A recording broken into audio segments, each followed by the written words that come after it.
I knew this was going to be the case. All the rumors and tips pointed towards it. Samsung's Galaxy S26 series is about as iterative as Galaxy phones can be, even after what could arguably be seen as a couple of other iterative generations. Is that a bad thing? Well, no, it's not exactly exciting for die-hard tech fans, but what Samsung has with its trio of flagship phones is a somewhat perfected recipe for new phones that will likely appeal to people looking to upgrade from an S24 or S23 or maybe older.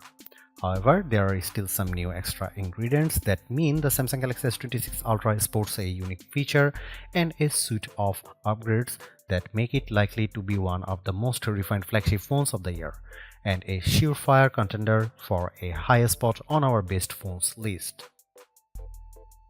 At first glance, you will probably struggle to see much of a difference between the Galaxy S26 Ultra and the Galaxy S25 Ultra. The design is pretty much the same as before, but Samsung has made the edge a little rounder, which makes the slab-like phone sit a bit more comfortably in my hand.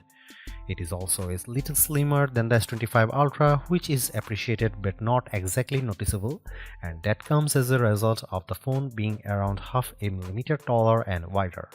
While I didn't have my S25 Ultra on my hand for a direct comparison, I'm still sporting my slightly battered iPhone 17. I did think the S26 Ultra just feels that bit more refined, threading the line between comfortable, rounded edges and avoiding the large phone from feeling slippery. The display still comes in at 6.9 inches, which is plenty for anyone, and sports the LTPO 120Hz to 1Hz refresh rate panel. But there is a subtle upgrade here in the Pro Scaler upscaling function the display uses to polish up lower resolution visuals into something that better suits the 3120 by 1440 resolution screen has been improved. The display also supports the MDNI codec, which should mean the screen can show a wider range of colors and render them with more precision. In practical terms, I think it would take the most age-eyed of Galaxy users to spot big differences, but like a lot of previous Galaxy S Ultra phones, the display on the S26 Ultra looked fantastic to me. I tend to think Samsung produces the best phone displays. On the phone's color options, things are a little shrug-worthy. The hero color is cobalt violet, which is fine and goes alongside sky blue, black, white, and online exclusive shades of silver shadow and pink gold.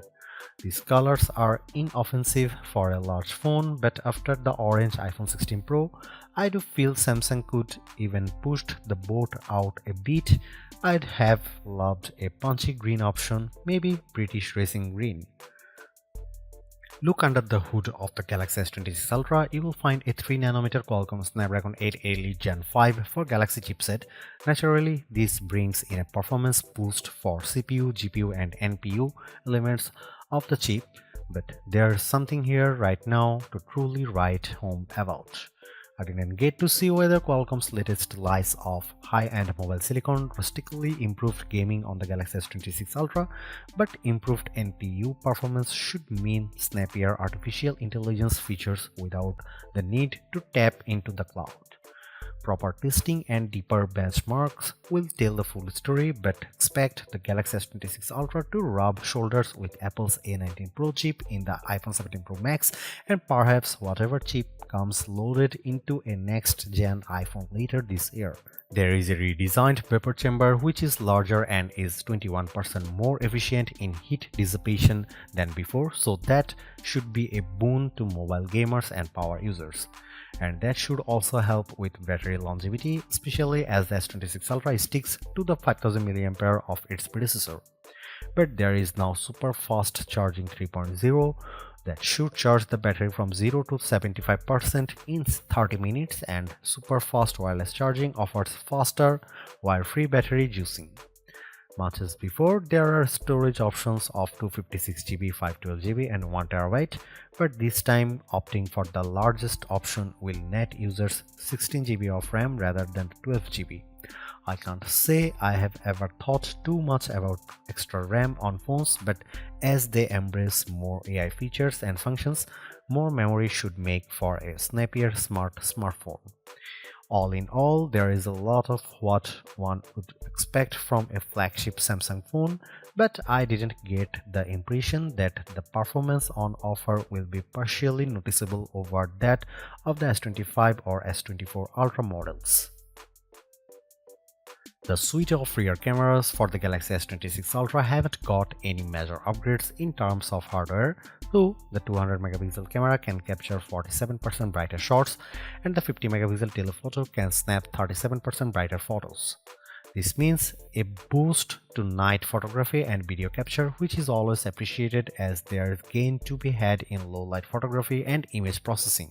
But it's on the software side that brings get more interesting. The Galaxy S26 Ultra can now track subjects in 4K video thanks to capturing 8K footage and cropping it into 4K, all with the help of AI processing. For people who like to record music artists and sports events, this could be quite a sleek feature. There is also an AI-aided Super Steady mode, which almost acts like a digital gimbal for the Ultra's cameras. By mixing gyroscope and accelerometer data, the mode can automatically stabilize video even up to 360 degrees of movement and angles. From what I saw, this is quite special and could be great for content creators who don't want to spend money on a load of physical stabilization tools. Speaking of creators, there's support for the APV video codec, which Samsung says provides virtually lossless video. This isn't my area of expertise, but I do think it helps make a flagship phone feel more like a proper tool than just a feature-packed gadget. The front-facing camera still sports a 12 megapixel sensor, but it now has an AI-enhanced image signal processor that should help the camera be more aware of what's in frame and deliver better portrait shots and better skin tones. The latter is interesting as I've always felt Samsung doesn't win on accurate skin tones. All in all, it feels like Samsung is doing a bit of consolidating with its cameras on the S26 Ultra, deeper bedding in AI and software improvements rather than trying to push harder. If that leads to ever more refined photos from a flagship phone that consistently hits the highest spots on our best camera phones list, then I am all of that, but proper testing will see what the S26 Ultra can do. With the Galaxy S25 series, Samsung seemed to really hit its stride with AI integration and its own Galaxy AI.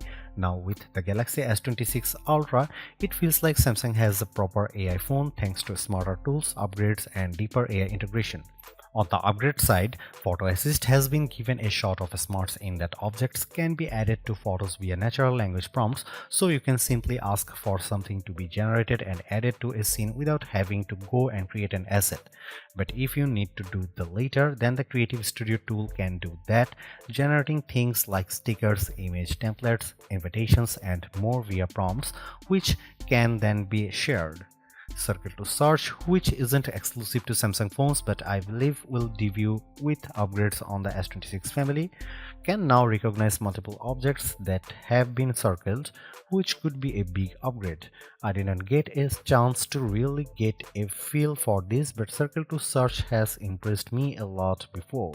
Now Brief, the Now bar and Now Nudge notifications have been sharpened up to better serve up for personalized and contextual information and prompts based on what a notification might flag or a particular message, such as understanding what's being asked in a message and serving up options, say providing a phone number to a person looking for a contact or suggesting meeting locations based on someone asking if you are free to meet for lunch. This is helped by the personal data engine that aims to extract information from apps and notifications, as well as a deeper analysis of a user's behavior to serve up more personalized information and prompts. The idea here, from my take on the tech, is to make AI feel more useful to you than simply a tool you have to work with. Audio Eraser gets a rather neat upgrade in that it can now work with third-party apps like YouTube and Instagram, using AI to filter out background noise so people can focus more on things like commentary in a football match. While Google Gemini is the main AI assistant on the S26 Ultra when it comes to asking for general information, Bixby has been made more intelligent with a new large language model underpinning it, with the idea that it will help users get more on their phone without digging through settings. Bixby understands natural language and can be prompted to direct people to things like screen setting if asked to make the screen easier on my eyes, to which the assistant will then serve up the option to turn on the eye comfort shield mode. Samsung said this is about more than just Bixby controlling your Galaxy phone and more about better understanding what you want. I think it's a smart feature, but I remain a little unsold on it. I'm of the belief that power users tend to go for Ultra phones and are probably not the type of people who need to be directed to certain settings. Equally, I have found that Samsung can bury things in menus, so being able to easily ask Bixby to find me a setting that I might not know the proper name for might end up being very handy. For questions not related to the phone, the S26 Ultra's version of Bixby will now hand off the queries to new AI partner Flagship. While there isn't one brand new AI feature that I think the Galaxy S26 Ultra can pin its colors to, I do think the AI experience is probably tighter, sleeker, and more responsive in the generation, which means the Ultra can compete with smarts of the Google Pixel 10 and Pixel 10 Pro. Speaking of standout features, the Galaxy S26 Ultra's core new feature is its privacy display exclusive to the flagship phone. It's the first phone to have a privacy display built in at a pixel level and can block people from seeing what you are looking at from pretty much all angles but straight on. In action, it's really rather sleek. The privacy display can be toggled from the Galaxy S26 Ultra's drop-down menu, where it will instantly make the screen look like a dark slab for anyone trying to look at it off-center. There is a solid degree of customization here too, where the privacy screen can be activated on a per-app basis with different levels of privacy. For example, you could choose to have notifications blacked out but the rest of the screen visible. How tweakable the options will be was hard to tell with limited time, and it may be the case the granular tweaks aren't possible at the moment. We'll have to see when we give the phone a full test. However, I think it's a rather cool feature and something a bit special that elicites a reaction in an otherwise iterative phone generations. I don't think it's a game changer for the Galaxy Ultra phones and is likely something all but the most privacy conscious would see as a must-have feature worth upgrading for. But I do think other phone brands will follow suit, perhaps even Apple, as it's often touted privacy as one of the core tenets of iPhones. Speaking of following suit, Samsung has taken a page out of Apple and Google's smartphone books and brought call screening to the S26 series. Now AI can be used to answer calls from unknown numbers, prompt callers to identify themselves and the reason for calling, and then provide a summary of that to the user, who can choose to take the call or not.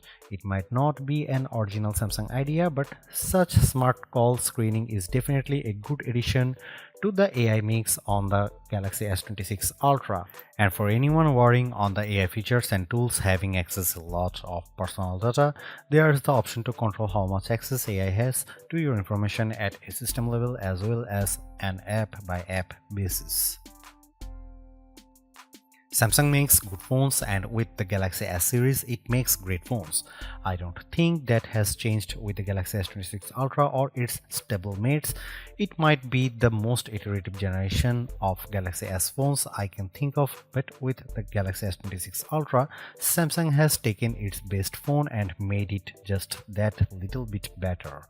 More time and in-depth testing will see if my first impressions are on the money, but in many ways it's hard for Samsung to fail at this point.